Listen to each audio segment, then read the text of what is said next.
Bulldozer ಕಾರ್ಯಾಚರಣೆ ಉತ್ತರ ಪ್ರದೇಶದಲ್ಲಿ ಮಾತೆತ್ತಿದ್ರೆ ಏನೋ ಸಮಸ್ಯೆ ಇತ್ತು, ಏನೋ ಒಂದ್ಮೇಲೆ ಆರೋಪ ಬಂತು, ಕಲ್ಲು ಹೊಡೆದ, ಅಡ್ಡಿಪಡಿಸ್ತಾ ಅಂದ್ರೆ ಸಾಕು, ಅವನಿಗೇನಾದರೂ ಶಿಕ್ಷೆ ಕೊಟ್ಕೊಳ್ಳಿ, ಯಾವುದೂ ತಕರಾರಿಲ್ಲ. ಆದರೆ ಕೋರ್ಟ್ ಅಬ್ಸರ್ವ್ ಮಾಡಿದ್ದೇನು ಅಂತ ಹೇಳಿದ್ರೆ, ನೋಡಿ, ಆ ವ್ಯಕ್ತಿಗೆ ನೀವೇನಾದರೂ ಪನಿಷ್ಮೆಂಟ್ ಕೊಡಿ, ನಮ್ಮ ತಕರಾರಿಲ್ಲ ಅದಕ್ಕೆ.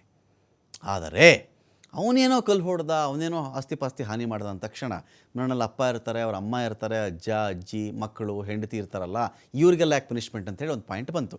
ಅನೇಕರು ಇದನ್ನು ರೈಸ್ ಮಾಡಿದ್ರು. ಇದೇನು ರೀ, ಏನು ಬೇಕಾದ್ರೂ ಶಿಕ್ಷೆ ಕೊಡಿ ನ್ಯಾಯಾಧೀಶರೇ, ನ್ಯಾಯಮೂರ್ತಿಗಳೇ, ಏನು ಬೇಕಾದ್ರೂ ಶಿಕ್ಷೆ ಕೊಡಿ ಅವ್ನು ತಪ್ಪು ಮಾಡಿದರೆ. ಆದರೆ ಅವನು ಮಾಡಿದಂಥ ತಪ್ಪಿಗೆ ಮನೆ ಮಠದವ್ರು ಎಲ್ಲರೂ ಸೇರಿಸ್ಕೊಂಡು ನೀವು ಬೀದಿಗೆ ಹಾಕಬಾರ್ದು. ಯಾವುದೋ ಸಣ್ಣ ಸಣ್ಣ ಸಾಮಾನು ಸರಂಜಾಮು ಇಟ್ಕೊಂಡು ಅವರೆಲ್ಲ ಬೀದಿಗೆ ಬಿದ್ದುಬಿಡ್ತಾರಲ್ಲ, ಇದು ಮಾಡಬಾರ್ದು ಅಂತ ಮನವಿಯನ್ನು ಮಾಡ್ಕೊಳ್ತಾ ಇದ್ರು. ಇದೀಗ ಈ ತರಹದ ಬುಲ್ಡೋಜರ್ ಕಾರ್ಯಾಚರಣೆಗೆ ಸುಪ್ರೀಂ ಕೋರ್ಟ್ ತಡೆ ಹಾಕಿದೆ. UP ಸರ್ಕಾರದ ಯೋಗಿ ಅಸ್ತ್ರಕ್ಕೆ ಶಾಕ್ ಕೊಟ್ಟಿದೆ ಸುಪ್ರೀಂ ಕೋರ್ಟ್.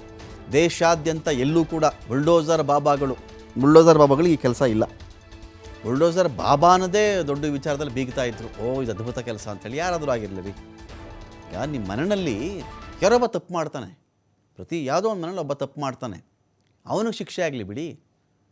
ಅವರ ಅಪ್ಪ ಅಮ್ಮ ಎಲ್ಲೋ ಕಷ್ಟಪಟ್ಟು ಕೆಲಸ ಮಾಡ್ತಿರ್ತಾರೆ, ಎಲ್ಲೋ ಸಾಲ ಮಾಡ್ಕೊಂಡಿರ್ತಾರೆ, ಮನೆಯನ್ನು ಲೋನಲ್ಲಿ ಕಟ್ಟಿರ್ತಾರೆ, ತಿಂಗಳು EMI ಕಟ್ಟೋಕ್ಕೆ ಒದ್ದಾಡ್ತಾ ಇರ್ತಾರೆ, ಬಡ್ಡಿ ಕಟ್ಟೋಕ್ಕೆ ಒದ್ದಾಡ್ತಾ ಇರ್ತಾರೆ, ಒಡವೆ ಇಟ್ಬಿಟ್ಟು ಮನೆ ಕಟ್ಸಿರ್ತಾರೆ.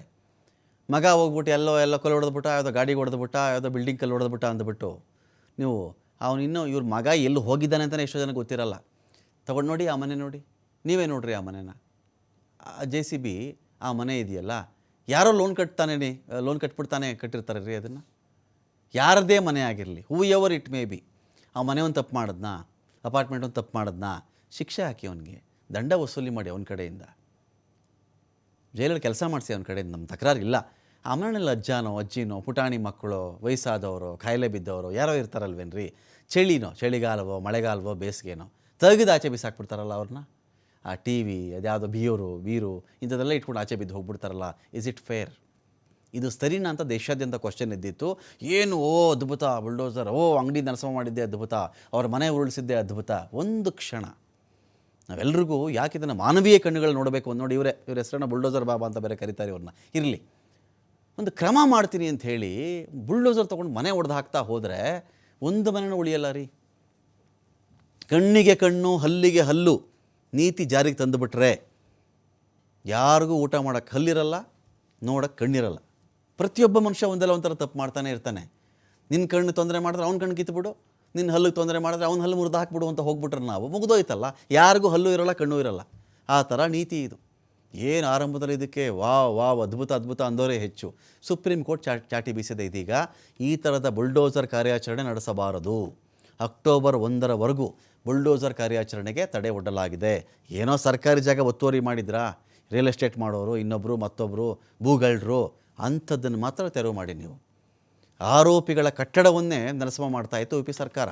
ಈ ಥರದ್ದೇನೋ ಒಬ್ಬ ಕಲ್ಲೊಳ್ಳು ಬಿಟ್ಟಿರ್ತಾನೆ ಅಂತ ಅಂದ್ಕೊಳ್ಳಿ, ಯಾವುದೋ ತಪ್ಪಲ್ಲಿ ಇದ್ದಾನೆ ಒಬ್ಬ, ಏನು ಮಾಡಿಬಿಡೋದು, ಅವ್ರ ಮನೆದು ಪ್ಲಾನ್ ಇಟ್ಕೊಂಡ್ಬಿಡೋದು. ಅವಾಗ ಮನೆ ಪ್ಲಾನ್ ಇಟ್ಕೊಂಡ್ಬಿಡೋದಲ್ಲಿ ಈ ವಿಚಾರ ಇದು. ಈ ಮನೆಯಿಂದ ಒಬ್ಬ ಆರೋಪಿ ಏನು ಮಾಡಿದ್ದಾನೆ, ಕಲ್ಲು ಹೊಡೆದಿದ್ದಾನೆ, ಸರ್ಕಾರಿ ಆಸ್ತಿ ಪಾಸ್ತಿ ನಾಶ ಮಾಡಿದ್ದಾನೆ, ಅದು ಸ್ಕೂಟರ್ಗೆ ಬೆಂಕಿ ಹಚ್ಚಿದ್ದಾನೆ ಅಂತ. ಅದನ್ನ ಇಟ್ಕೊಂಡು ಇವ್ರೇನು ಮಾಡ್ಬಿಡೋದು, ಮನೆ ಪ್ಲಾನ್ ತರೋದು. ನೀನಿಲ್ಲಿ 2 ಅಡಿ ಇಲ್ಲಿ ಒತ್ತುವರಿ ಮಾಡ್ಕೊಂಬಿಟ್ಟಿದ್ಯಾ. ಈ ಥರ ನಮ್ಮ ಬೆಂಗಳೂರಲ್ಲೇ ಉದಾಹರಣೆಗೆ ಹೇಳ್ತಾ ಇದ್ದೀನಿ. ಒತ್ತುವರಿ, ನೀನೊಂದು ಪ್ಲಾನ್ ಇದು ಡಿವಿಯೇಷನ್ ಮಾಡಿಬಿಟ್ಟಿದ್ಯಾ, ಅಲ್ಲಿ ಸ್ವಲ್ಪ ನೀನು ಪೋರ್ಟಿಕೋ ಮುಂದಕ್ಕೆ ಬಂದುಬಿಟ್ಟಿದೆ, ಗೇಟ್ ಈ ಕಡೆ ಇಟ್ಬಿಟ್ಟಿದ್ಯಾ.